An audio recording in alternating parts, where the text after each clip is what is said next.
जी, जब आप बोल रहे थे तब मैं चुपचाप सुन रही थी। दिव्या जी आप बोलिए, पंकज जी बीच में इंटरप्ट नहीं करेंगे। बिल्कुल दिव्या जी बताइए। हाँ, मेरा ये कहना है कि जब स्ट्रेटजी की कमी होती है, जब विचारों की कमी होती है, तब इंसान जोर जोर से अपना वक्तव्य देने के लिए ये तैयार हो जाता है कि कम से कम दूसरे को न बोले दीजिए, क्योंकि उसके पास कोई तर्क नहीं है। मेरा ये कहना है कि नरेंद्र मोदी जी की सभा जब होती है, या सिद्धू जी की सभा होती है, हेमा मालिनी जी की सभा होती है, शिवराज जी की सभा होती है, भीड़ हमको जुटानी नहीं पड़ती है, अपने आप लोग चल चल के आते हैं। किसी को बोलने जाना नहीं पड़ता है कि आइए नरेंद्र मोदी जी की सभा है, आइए बैठ जाइए, सुन लीजिए, ऐसा कभी नहीं होता है। प्रधानमंत्री जी जमीनी नेता नहीं है। प्रधानमंत्री जी जब जबलपुर में एक सभा लेते हैं, आप विश्वास करिएगा कि कैमरा कभी भी उस सभा में कितने लोग हैं उसको नहीं दिखाता है, सिर्फ प्रधानमंत्री जी का वक्तव्य चल रहा है। कौन समझ रहा है, किसको समझ में आ रहा है, वो भगवान ही जानता है। बिल्कुल दिव्या जी, हम बात मुद्दों को लेकर कर रहे हैं। राहुल जी आते हैं, क्या बोलते हैं, मुद्दों की टोटल कमी है, टोटल कमी है मुद्दों की। चलिए दिव्या, पंकज जी से जवाब लेंगे, नवीन जी से भी जानेंगे कि आखिर मुद्दों से भटकते हुए चुनाव प्रचार में नजर क्यों आए। तमाम दिग्गज पहुंचे जरूर, लेकिन मध्य प्रदेश में दौरा हुआ जरूर, लेकिन वहां पर मुद्दों से भटकते हुए आखिर क्यों नजर आए, प्रचार का पोस्टमार्टम आखिर हुआ क्यों। एक छोटे से ब्रेक के लिए रुकेंगे, ब्रेक के बाद जल्द लौटेंगे।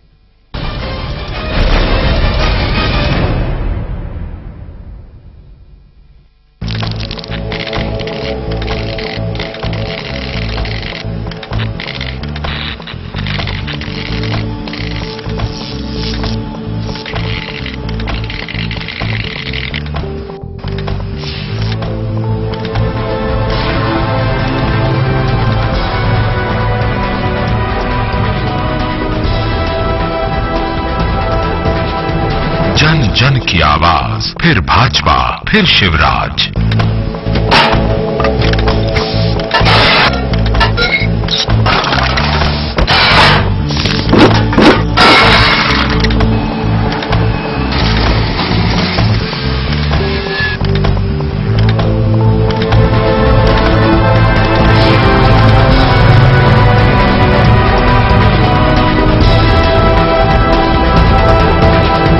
जन जन की आवाज, फिर भाजपा, फिर शिवराज।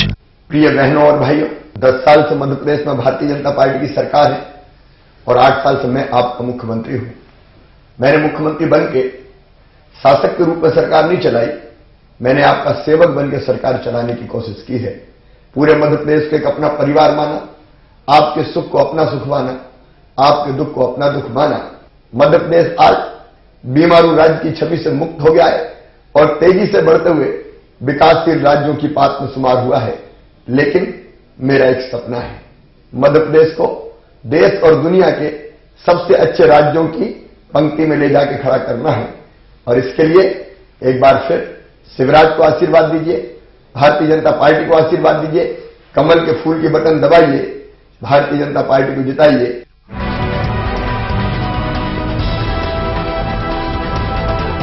जन जन की आवाज, फिर भाजपा, फिर शिवराज।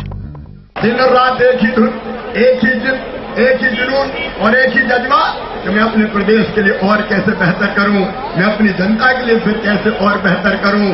हर लोगों का जीवन स्तर सुधरे, गरीबी मिटे, आम जनता आराम की और चैन की सांस ले। 5 साल में मध्य प्रदेश को बदलने की कोशिश की है, 5 साल के लिए फिर सरकार चाहिए कि नहीं, बताओ।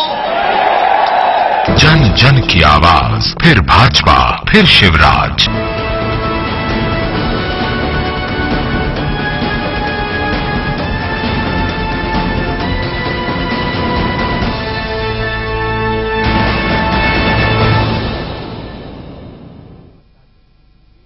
राजनीति लाइव में ब्रेक के बाद एक बार फिर से आपका स्वागत है। हम बात कर रहे हैं प्रचार के पोस्टमार्टम पर। इस पर चर्चा करने के लिए हमारे साथ 3 मेहमान हमारे साथ लगातार बने हुए हैं। पंकज जी हैं, दिव्या जी हैं और नवीन जी हमारे साथ वरिष्ठ पत्रकार के तौर पर मौजूद हैं। इस वक्त हम सीधे पंकज जी का रुख करते हैं। पंकज जी, एक बात ये भी निकलकर सामने आती है, सवाल इस बात को लेकर भी उठता है, प्रचार के पोस्टमार्टम की अगर हम बात कर रहे हैं तो ऐसे में 10 साल में हो चुके हैं, 10 साल विपक्ष में कांग्रेस बैठी है। आप कहते हैं कि सब कुछ सुचारू रूप से चल रहा था, प्रचार सुचारू रूप से हुआ है, रणनीति बनाई गई, उसके तहत सब कुछ काम हुआ, लेकिन आखिर प्रचार में कमी क्यों? प्रधानमंत्री की सभा की अगर बात करें तो उनकी केवल एक सभा होती है और तमाम जो दिग्गज हैं पहुंचते जरूर हैं,